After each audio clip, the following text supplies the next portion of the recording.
Alright gentlemen, the Vanguard after patch 7.0, we are max prestige, so we're going to go through just your fastest route to prestige, the prestige ranks themselves, some new builds, the new weapon builds. There are a ton of new weapon builds. They've all changed, so make sure you check out that portion of the video, and then as well as just your new additions to your weapon arsenal as well. So the first thing we are going to start off with here is going to be what perks you're going to want to choose, or what prestige perks you're going to want to choose, and the order you're going to want to choose them in. I would go with Battlefield Awareness first, which is going to give you 10% more damage within 8 meters. And then second, I would pick Launch Restoration, using your grapple launcher restores 1 armor.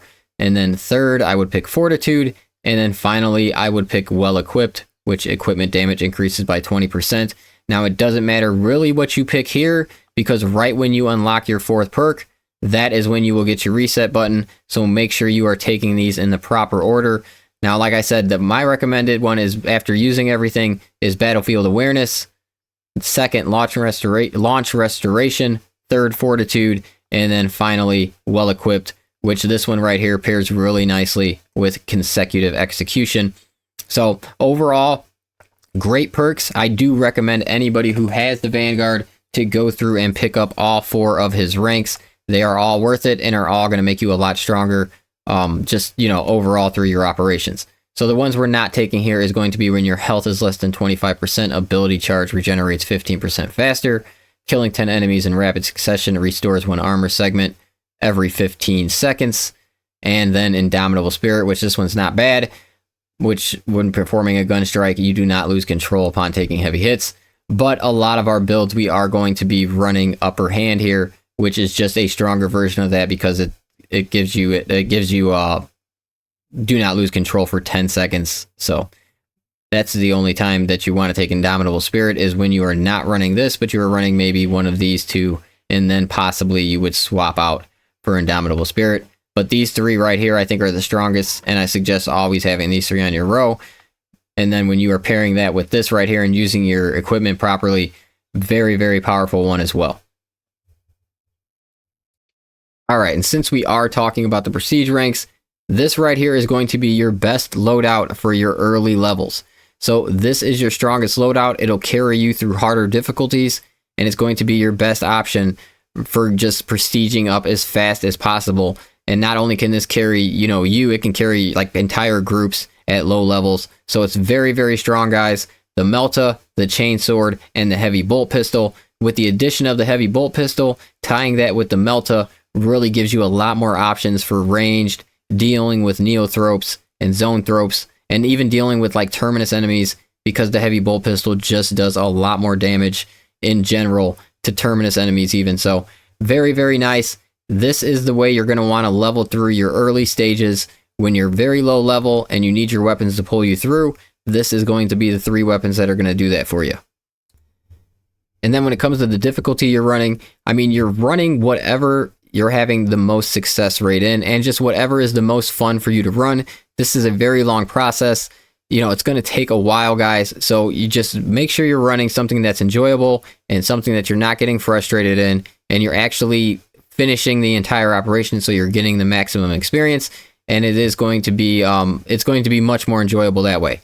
So when it comes to the difficulties, if you're looking for just the fastest route, I recommend Ruthless for your first 2 operations, and then switching over to Absolute after that.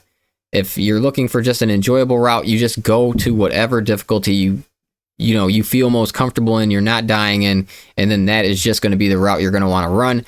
And the XP bonuses are a lot more than they used to be, so any difficulty you're going to run in is going to be faster than all of your previous levels that you've done before. Okay, let's take a look at some builds here. So this is what I'm recommending for our absolute build, like when you're max prestige and maxed out completely.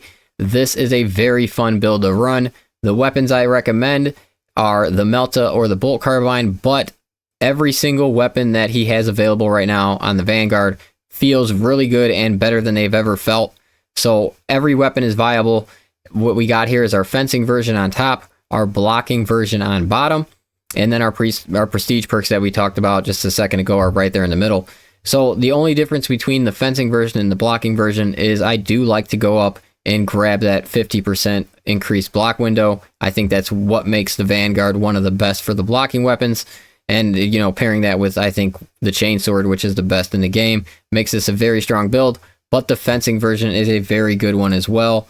And then for this, our deadly grapple build, this I just picked up along the way after leveling so many times. That 33% to kill extremists, that signature perk you're seeing all the way to the right on the top, is a very strong perk. And it saves you a lot of time during your operations because you're just killing things so much earlier. You know, you only have to take down 2/3 of their health before you can execute. So very strong. Now the absolute difficulty version on the bottom, you're seeing you are switching to your 30% on extremists. But the main thing to know about this build is you can no longer use your grapple to kill the extremist at 33% health because you will not activate the 30% health to heal yourself. So for whatever reason, I think that's bugged. So that's why this one is not great in absolute yet. But I think they will fix that eventually. But definitely, you're going to be stuck running this anyway because you're going to be at lower levels for a lot of your time here. And I do recommend running that 33% execute on your builds all the way down until you get your 5th one there, or your third signature perk. And then what do we got up next here? Our defensive build. So for our defensive build, this is just anybody who's having trouble with staying alive or anything like that. This is the build you're going to want to switch to, and it is a huge amount of damage reduction. And it can pair with whatever. I would suggest probably if you're struggling with life, then just go with the fencing weapon and then run the defensive build, and it should help you survive most all difficulties. All right, when it's coming to our secondaries here, this is where we're going to have our 2 new weapons, our heavy bolt pistol and our inferno pistol. So for the heavy bolt pistol, it is now your #1 weapon on the class. Very, very strong in most all situations. And, you know, I think it's the strongest secondary in the game. And then your inferno pistol is your situational pistol for your instigator now. Because your instigator, you really want this thing to clear miners. And the inferno pistol is very, very good at clearing miners. It's basically like a melt-a pistol. So very good, very strong. I've actually seen some people have some very high damage numbers with the Inferno pistol, but they were like an assault player, so they were probably taking advantage of some of their perks. But I do think this pairs very good with the Instigator, and that's when I like to run this. But the heavy bolt pistol, the one on top there, guys, 100% very, very strong. It increases the damage on the Vanguard substantially over his previous secondary options, the Volkite and the bolt pistol. But the Volkite right here, it is still a good one because it is good against majors, but it falls well behind the heavy bolt pistol. So, but if you want to run the Volkite for variation, and I highly recommend just running every single weapon you have just to keep things, not feeling too stale, because you're going to be leveling so many times. You're going to do your Volkite like this right here, and the only thing you're doing from the top line is just dropping down for some extra heat. And the Volkite did feel a lot better after patch 6. So if you haven't ran it since then, give it a go again soon here. And then we will take a look at our primary weapons. All of his primary weapons feel really, really good now. And if you're looking to carry your whole team or something, then I would say you're going to want to take your Melta or your Bolt Carbine. But if you got just a good team, then every single one of these weapons are going to do a good amount of damage. And depending on your play style, you're just going to want to switch it up to whatever playstyle you're wanting to play, and then pick that primary weapon. But overall, the strongest, I'm saying the Melta is the strongest gun on the class. And then second one, I would go Bolt Carbine. Oculus Bolt Carbine is very close third, and then even is just as close as that. If I was ranking these for the class, I would go Melta S tier, and then all 3 other guns would be A tier for me. They're all very strong. And then we are going to our last up here, our primary weapons. So for the chainsword, you could follow that bottom line all the way and not take the double stomp. That's up to you. I was just testing the double stomp out on this class, and it did feel good, so that's why I left it in here on the build. But you could leave double stomp out and take up the light damage, extra light damage there at the end instead. And then when we were looking at our knife here, we're doing the same thing. We're grabbing both combos because now both combos are available on the knife, which makes it feel a lot better. You have your shield bash, or your, not your shield bash, but your shoulder bash, which is going to open up a lot of gun strikes and give you some type of AoE with the knife. And then you're also going to have your charge attack, which is very strong on the knife now because it is 200% extra damage every 1 second charged. So they buffed that up a good amount. So the knife does feel better. Overall, if you're asking me what my top one is, Chainsword, just because I think this is one of the top weapons in the entire game, and it does feel great on the Vanguard. But obviously, like I said before, switch up to the knife, and the knife did just get better, being able to have both of those combos.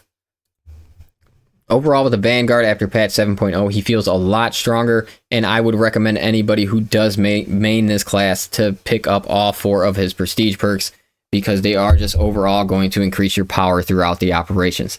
They are, I don't think he has the best prestige perk line, but it is up there. I think he is like top 3 with his prestige line here. So it is definitely something that you're going to want to add to the class.